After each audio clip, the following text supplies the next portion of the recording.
Hello everyone, welcome back to my channel. आज हम लोग टेस्ट नंबर 21 कवर करेंगे। मॉडर्न हिस्ट्री का है ये, ठीक है। 20 टॉपिक इससे पहले कवर हो चुके हैं तो उनको भी आप लोग देख लीजिएगा। इसमें जो टॉपिक है वो है भारत में शिक्षा व प्रेस का विकास। इससे रिलेटेड जितने भी क्वेश्चंस बनेंगे वो हम कवर करेंगे, ठीक है। आप लोगों की डिमांड है कि पॉलिटी की भी वीडियोज़ स्टार्ट कर दी जाए, तो देखिए इसकी एक और आई थिंक इसकी एक वीडियो और होगी, उसके बाद मास्टर वीडियो आएगी।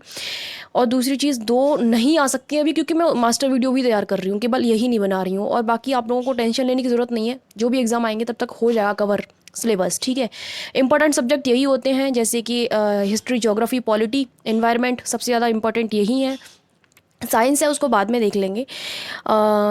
हो जाएगा, तब तक नहीं हो पाएगा। मेरे को ऐसा लगेगा नहीं हो पा रहा है एग्ज़ाम के आने से पहले, तो मैं 2 या 3 वीडियो भी लेकर आऊँगी। ओके, सो स्टार्ट करते हैं फर्स्ट क्वेश्चन के साथ। पहला क्वेश्चन है, कलकत्ता मदरसा 1781 में किसके द्वारा स्थापित किया गया था? ठीक है, तो ये स्थापित किया गया था वॉरेन हेस्टिंग्स के द्वारा। ऑप्शन नंबर ए जो है वह आपका करेक्ट हो जाएगा, ठीक है।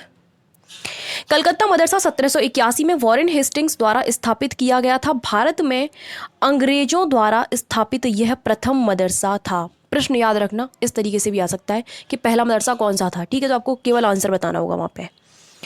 नेक्स्ट है, निम्नलिखित में से कौन स्वयं अरबी फारसी जानता था तथा बांग्ला बोल सकता था? ठीक है, तो वह कौन था? वह भी वॉरेन हेस्टिंग्स ही थे। Option number A is correct. Warren Hastings ने प्राचीन विधियाओं तथा साहित्यों को संरक्षण प्रदान किया था। वह स्वयं अरबी फारसी जानता था तथा बांग्ला बोल सकता था। नेक्स्ट है, किसने भगवत गीता का अंग्रेजी अनुवाद किया था? यह अनुवाद किसने किया था? चार्ल्स विल्किंस ने। Option number C is correct. Warren Hastings के काल में चार्ल्स विल्किंस ने भगवत गीता का अंग्रेजी अनुवाद किया। इसकी प्रस्तावना खुद वॉरेन हेस्टिंग्स ने लिखी थी।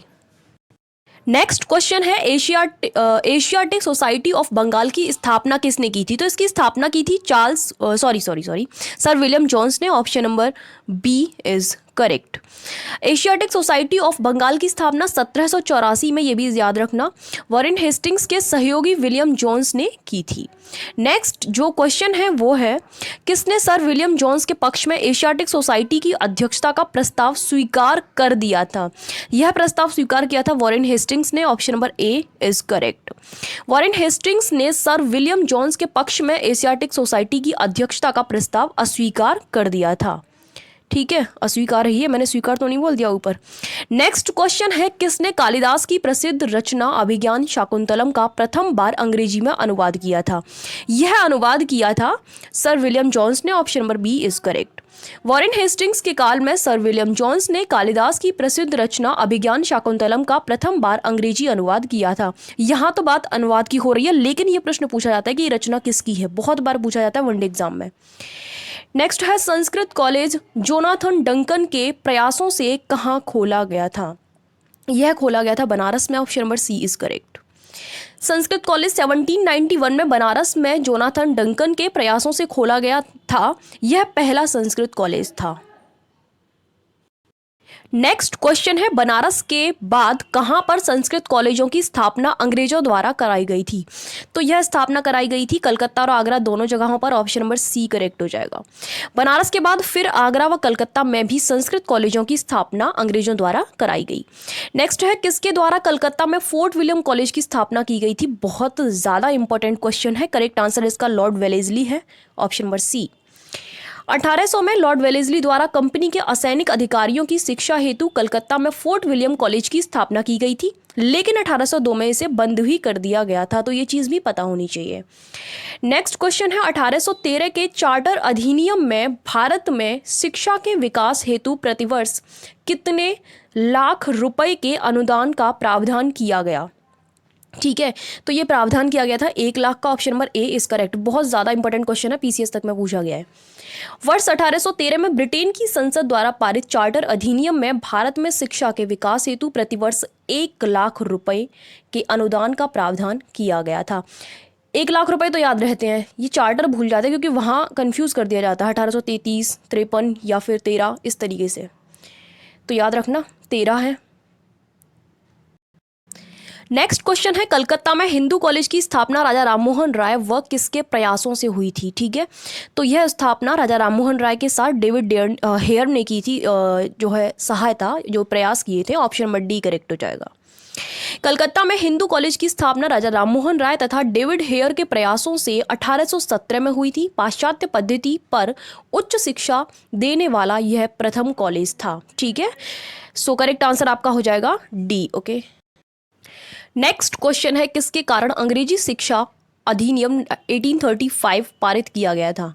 किसके कारण प्रश्न पूछा गया है, तो लॉर्ड मैकाले के कारण। ऑप्शन नंबर बी करेक्ट हो जाएगा। 1835 में लॉर्ड मैकाले ने अपना प्रसिद्ध स्मरण पत्र गवर्नर जनरल की परिषद के समक्ष प्रस्तुत किया, जिसे लॉर्ड विलियम बेंटिक ने स्वीकार करते हुए अंग्रेजी शिक्षा अधिनियम 1835 पारित किया था। नेक्स्ट है, किसने कहा कि यूरोप के एक अच्छे पुस्तकालय की अलमारी का एक कक्ष भारत एवं अरब के समस्त साहित्य से ज़्यादा मूल्यवान है? यह कथन कहा था लॉर्ड मैकाले ने। Option number B is correct. 1835 में मैकाले ने अंग्रेजी भाषा का समर्थन करते हुए अंग्रेजी भाषा का समर्थन किया तथा भारतीय भाषा व साहित्य की आलोचना करते हुए कहा कि यूरोप के एक अच्छे पुस्तकालय की अलमारी का एक कक्ष भारत एवं अरब के समस्त साहित्य से मूल्यवान है, ज़्यादा मूल्यवान है। अधोगामी निस्यंदन सिद्धांत किससे संबंधित है? लॉर्ड मैकाले से संबंधित है। Option number D is correct. Macaulay ने अधोगामी निस्पंदन का सिद्धांत है, मैंने निस्यंदन बोल दिया था, I am so sorry for that.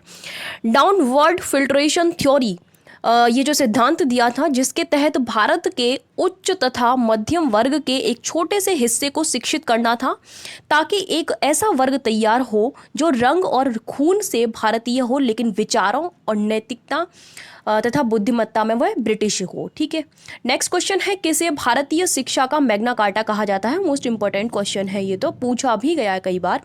Correct answer है Charles Wood's dispatch. Option number A is correct. Charles Wood के डिस्पैच को भारतीय शिक्षा का मैग्ना कार्टा कहा जाता है। इसको चार्ल्स वुड द्वारा 19 जुलाई 1854 को जारी किया गया था। नेक्स्ट है, किसके तहत भारत के सभी राज्यों में शिक्षा विभाग की स्थापना का निर्देश दिया गया? किसके तहत? चार्ल्स वुड डिस्पैच के तहत। Option number A is correct.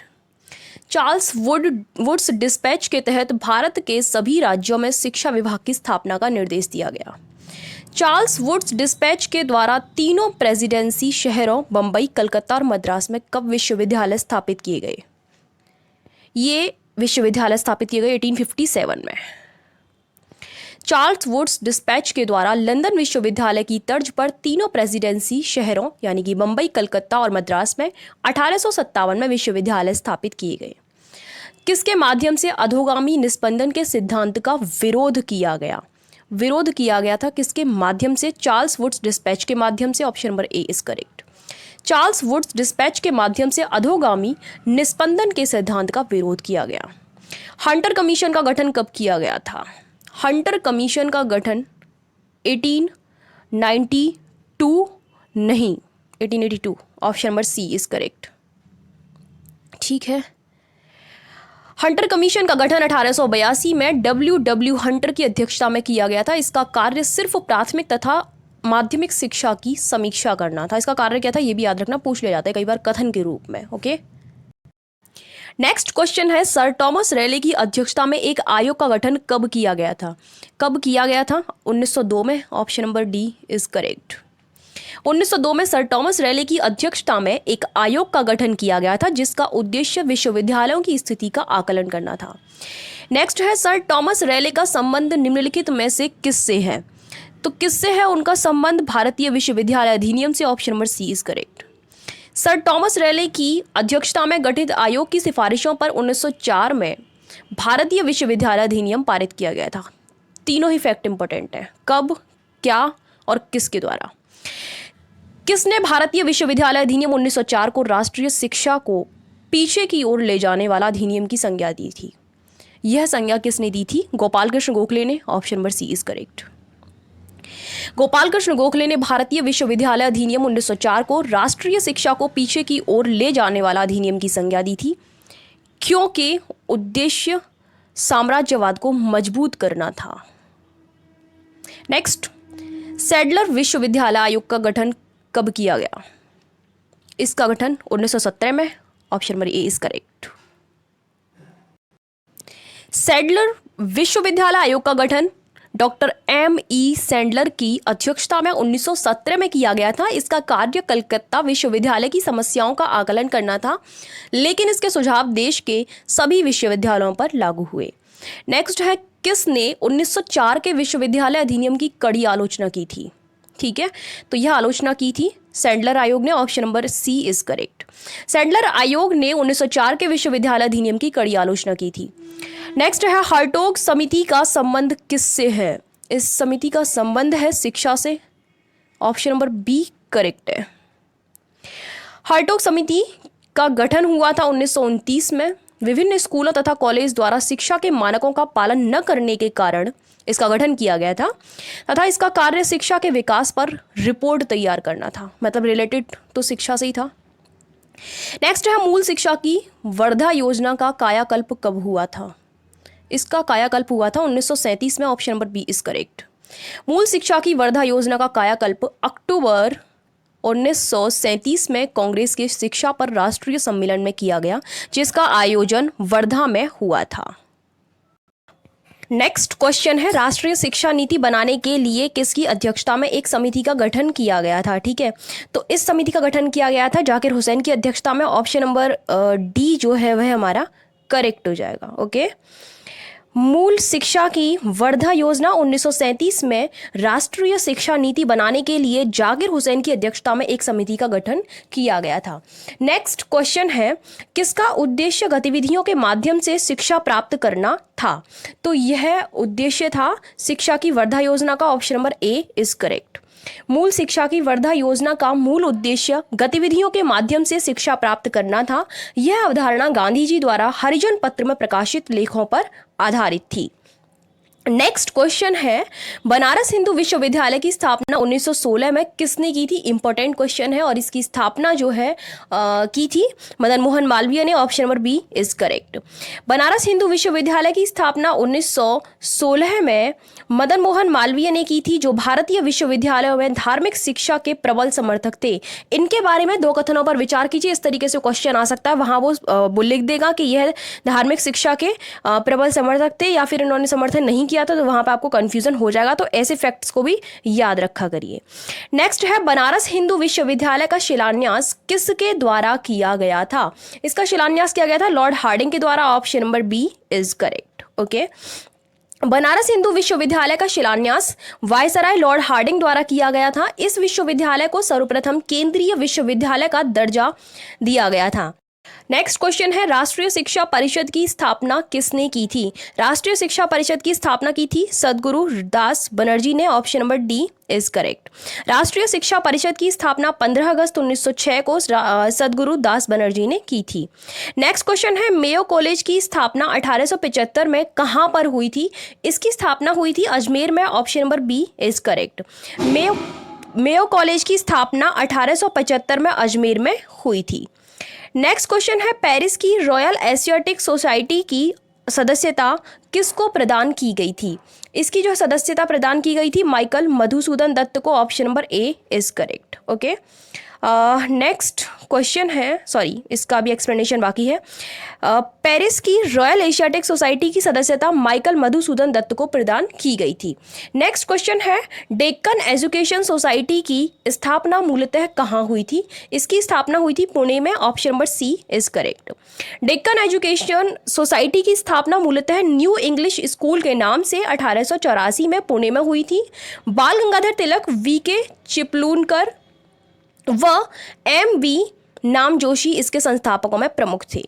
Next है, सार्जेंट योजना किससे संबंधित है? यह योजना संबंधित है शिक्षा से। Option number B is correct.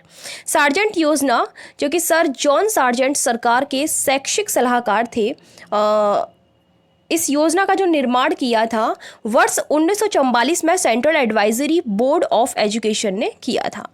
Next question है, भारत में प्रिंटिंग प्रेस का आगमन किसके द्वारा हुआ था? प्रिंटिंग प्रेस का आगमन हुआ था पुर्तगालियों के द्वारा। ऑप्शन नंबर डी जो है वह यहाँ पर करेक्ट हो जाएगा।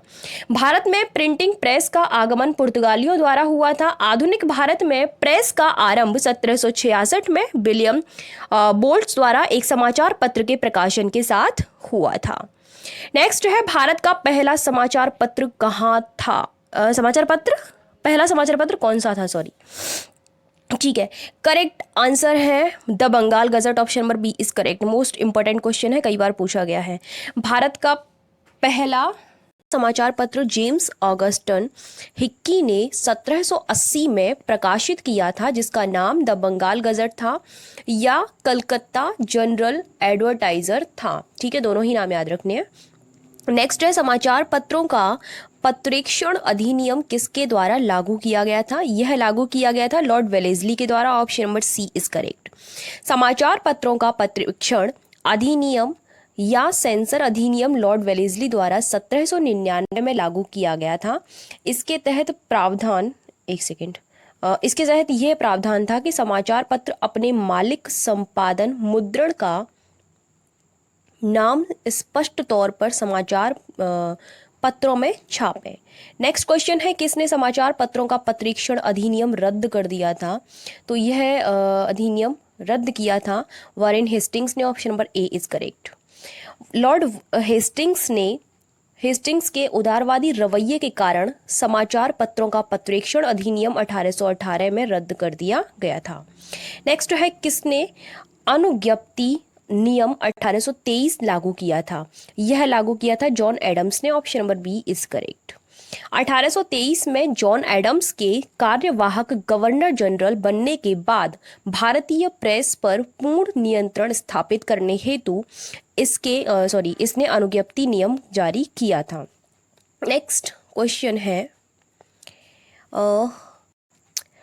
अनुज्ञप्ति नियम 1823 के कारण किसका प्रकाशन बंद करना पड़ा था? तो यह प्रकाशन बंद करना पड़ा था मिरात उल अखबार। ऑप्शन नंबर ए करेक्ट हो जाएगा। अनुज्ञप्ति नियम 1823 के कारण राजा राममोहन राय की पत्रिका मिरात उल अखबार को अपना प्रकाशन बंद करना पड़ा था। नेक्स्ट है, किसको भारतीय समाचार पत्रों के मुक्तिदाता की संज्ञा दी जाती है? यह संज्ञा दी जाती है चार्ल्स मेडकॉफ को। Option number B is correct. Governor general Charles Metcalfe ने 1823 के अनुज्ञप्ति लाइसेंस नियम को रद्द कर दिया। यही कारण है कि मेडकॉफ को भारतीय समाचार पत्रों के मुक्तिदाता की संज्ञा दी जाती है। नेक्स्ट है, वर्नाकुलर प्रेस एक्ट को किसके कार्यकाल में पारित किया गया था? यह पारित हुआ था लॉर्ड लिटन के काल में। Option number D is correct. बहुत बार पूछा जाता है और हम लॉर्ड रिपन और लॉर्ड लिटन में कंफ्यूज हो जाते हैं। करेक्ट आंसर लॉर्ड लिटन है। वर्नाक्युलर प्रेस एक्ट को 1878 में लॉर्ड लिटन के कार्यकाल में पारित किया गया था। इसे देशी भाषा समाचार पत्र अधिनियम भी कहते हैं। नेक्स्ट क्वेश्चन है, किसने मुंह बंद करने वाले अधिनियम की संज्ञा दी गई है? किसको दी गई है, ये प्रश्न है। ठीक है, तो यह संज्ञा दी गई है वर्नाकुलर प्रेस एक्ट को। ऑप्शन नंबर बी जो है वह करेक्ट हो जाएगा। ठीक है, वर्नाकुलर प्रेस एक्ट में अंग्रेजी व हिंदी पत्रों के मध्य भेदभाव किया गया तथा अपराधी को अपील तक का अधिकार नहीं दिया गया। इसी कारण इसे मुंह बंद करने वाला अधिनियम की संज्ञा दी गई थी, क्योंकि जो हमारे यहाँ के जो पत्रकार थे या फिर जो भी न्यूज़पेपर वगैरह जो आते थे उनके खिलाफ उसमें जितने भी लेख आते थे, लेख छपते थे, जो भी था, तो वो उस चीज़ के खिलाफ ये वर्नाकुलर प्रेस एक्ट जो है लाया गया था। तो एक तरीके से भेदभाव ही हो गया। नेक्स्ट है, वर्नाकुलर प्रेस एक्ट से बचने हेतु कौन सी पत्रिका रातों रात अंग्रेजी में परिवर्तित हो गई थी? इससे बचने के लिए, ठीक है, तो वह जो परिवर्तित हुई थी वह पत्रिका थी Amrit Bazar Patrika. Option number C is correct. पूछा जाता है प्रश्न। मेरी तबीयत थोड़ी ठीक नहीं है। क्या सोचते होंगे, कभी तबीयत ठीक रहती भी है कि नहीं? बीमारी रहती है हमेशा, गला थोड़ा मेरा दिक्कत देता है। वर्नाकुलर प्रेस अधिनियम की कार्यवाही से बचने हेतु अमृत बाजार पत्रिका रातों रात अंग्रेजी में परिवर्तित हो गई थी। नेक्स्ट है, किसने वर्नाकुलर प्रेस अधिनियम को रद्द कर दिया था? ठीक है, तो यह रद्द किया था लॉर्ड रिपन ने। ऑप्शन नंबर सी जो है वह करेक्ट हो जाएगा। वर्नाकुलर प्रेस अधिनियम को 1882 में लॉर्ड रिपन द्वारा रद्द कर दिया गया था। देखिए वैसे मैं ट्रिक्स वगैरह बताती नहीं हूँ, है ना, और मतलब नहीं याद कर, मेरे अकॉर्डिंग ट्रिक्स बिल्कुल सब बेकार की चीज़ें हैं। लेकिन कहीं कहीं जहाँ मैं बहुत ही ज़्यादा कन्फ्यूज़न रहता है वहाँ थोड़ा सा अपना एक ट्रिक लगा लेना चाहिए, राइट। दूसरे के अकॉर्डिंग नहीं, लेकिन अपना एक लगा लेना चाहिए। जैसे कि यहाँ पर है कि रद्द किसने किया था, तो रा से रिपन के द्वारा रद्द किया गया था, ठीक है। दूसरी चीज़ वह लाया किसके द्वारा गया था, तो ला से लाया गया था लिटिन के द्वारा। इतना याद रखना बस, और दोनों चीज़ें वर्नाकुलर प्रेस एक्ट से रिलेटेड हैं, तो ये तो याद रहेगा ही, है ना, कन्फ्यूज़न नहीं रहेगा शायद आपको। नेक्स्ट है अमृत बाजार पत्रिका का लेखक कौन था। अमृत बाजार पत्रिका का लेखक शिशिर कुमार घोष थे। Option number B is correct. Shishir Kumar Ghosh द्वारा अमृत बाजार पत्रिका यानी कि इसकी स्थापना कलकत्ता में हुई थी और यह बंगाल भाषा में प्रकाशित की गई थी। नेक्स्ट है फ्री हिंदुस्तान की रचना किसने की थी।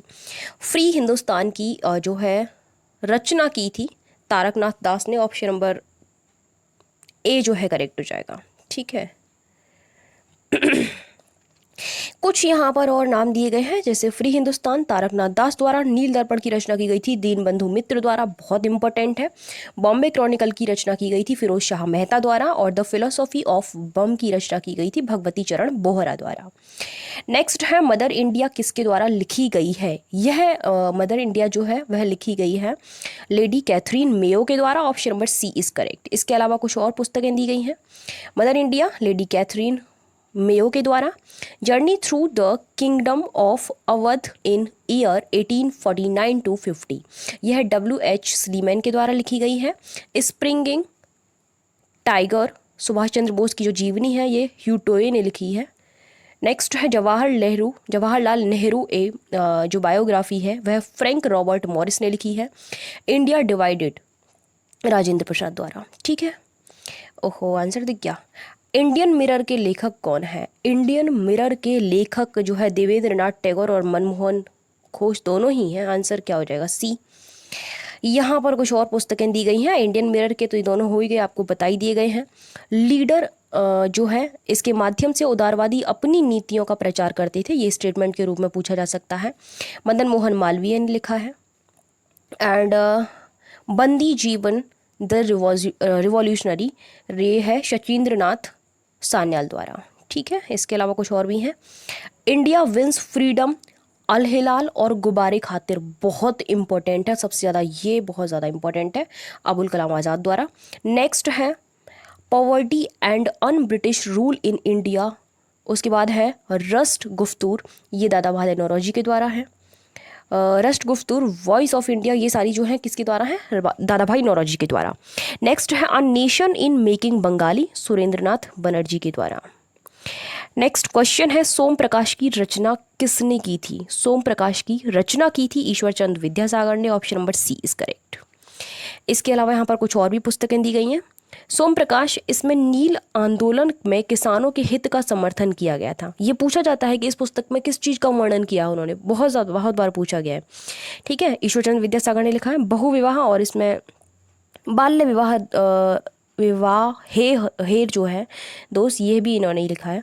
नेक्स्ट है कर्मयोगी, युगांतर, वंदे मातरम, लाइफ डिवाइन, ये सारी किसके द्वारा है, अरविंद घोष के द्वारा। नेक्स्ट है Commonwealth new India, Annie Besant के द्वारा है। मेरी आवाज़ हो सकता है थोड़ी सी स्लो आ रही हो, तो प्लीज़ एडजस्ट कर लेना, नहीं बोला जा रहा है मेरे से थोड़ा तेज। नेक्स्ट है केसरी, जो कि मराठी में है, और मराठा जो है अंग्रेजी में है। गीता रहस्य भी है, ये बाल गंगाधर तिलक ने लिखी है। ये दोनों की लैंग्वेज पूछी जाएगी तो पूछी जाएगी, किसी भी एग्जाम में पूछी जाएगी, याद रखना है, ठीक है। मैं रिकमेंड कर रही हूँ, बहुत हाईली रिकमेंड कर रही हूँ, लैंग्वेज ज़रूर याद रखना, और दोनों की अपोजिट है, कुछ भी याद नहीं रखना है, भाड़ भी, ठीक है। बस आराम से ये याद रख के आओ कि बिल्कुल अपोजिट है, ठीक है। Unhappy India, Lala Lajpat Rai. Vande Mataram, the people, Lala Lajpat Rai, ठीक है। नेक्स्ट है the man who divided India, Rafiq Zakaria. और क्या है, नेक्स्ट क्वेश्चन क्या है, इनमें से किसकी रचना गांधी जी ने की है, ठीक है। कुछ यहाँ पर दे रखी हैं गांधी जी ने जिनकी रचना की है, नवजीवन, हिंदू स्वराज, इंडिया ओपिनियन, सबकी की है। आंसर डी है। कुछ और दे रखी है यहाँ पे। यंग इंडिया बहुत बार पूछा गया है, हरिजन पूछा जाता है और कई बार मैं तुम्हें रटा चुकी हूँ इस चीज़ को। नवजीवन, हिंद स्वराज, ये मैं आज पढ़ा रही हूँ।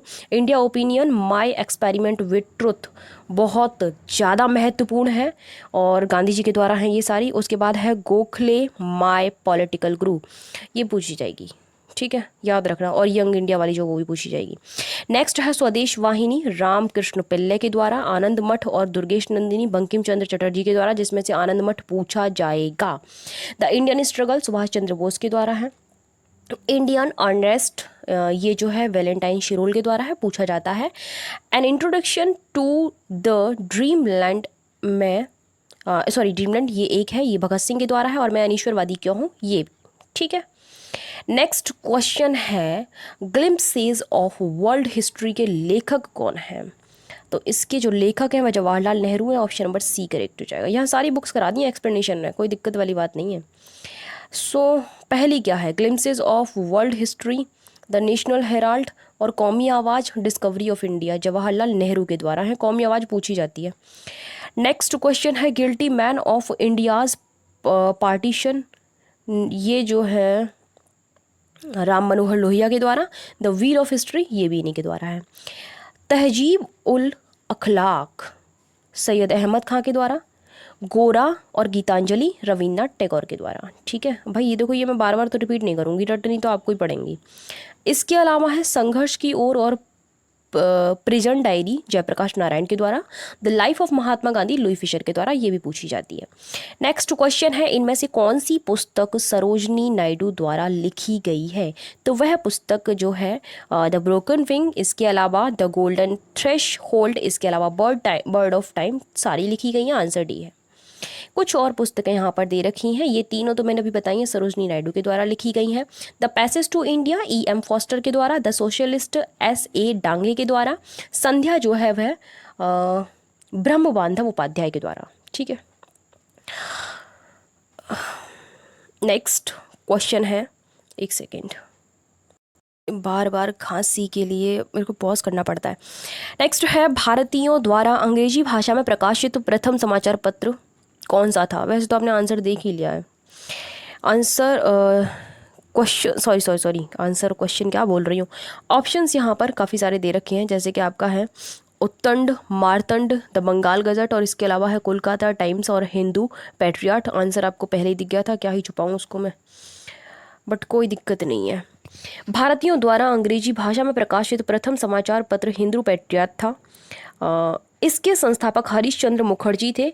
इस समाचार पत्र ने नील आंदोलन का जमकर समर्थन किया था। पूछा जाएगा ये स्टेटमेंट, और वो भी स्टेटमेंट वाले क्वेश्चन में, चाहे वो पीसीएस का हो, चाहे वो लोअर पीसीएस का मेंस हो, कुछ भी हो सकता है।